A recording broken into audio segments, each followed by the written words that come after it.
Жанбол Рахматулла аты жөнім. Кентау қаласының әкімі Рашид Аюпов. Сізге сауалым бар.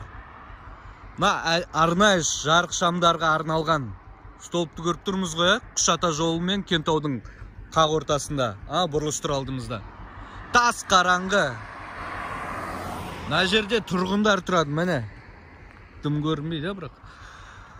Тұрғындар тұрады, малдар жүреді мына жақта, қараусыз, иесіз қалғандар, кешігіп қалғандар. Қазір жүргізушілер қақып кетсе не болады? Сіздерде бір мақсат бар ма, түсінбеймін. Адамға барынша, жүргізушілерге барынша жағымсыз жағдай, қолайсыз жағдай жасау деген бір бұйрықтарың бар ма, әлде жеке өздеріңізде сондай бір ықылас ниет бар ма, түсінбеймін мен сіздерді. Өткенде Түркістан мен Оранғайдың ортасындағы Құшатаға дейінгі Оранғайдағы жарықтарды жаққыздық. Шөкеевке айтып, жейверме, жетер деп. Міне наңғара жап-жас балалар велосипедтермен шығып, телефондарын, шамдарын қосып келе жатыр.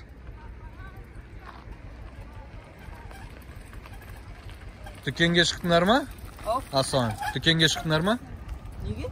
Магазинге? Жоқ. Жарық шамдар жана ма, жанбай ма? Жанбай ма, ешқашан?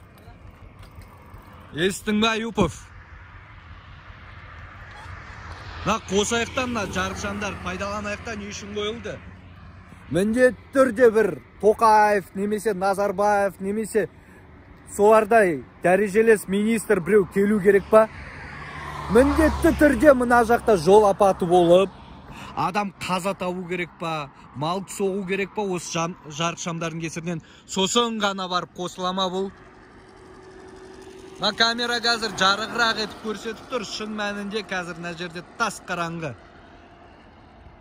Жанбол Рахматулла аты жөнім, Рашид Аюпов. Сізге бұл мәселе.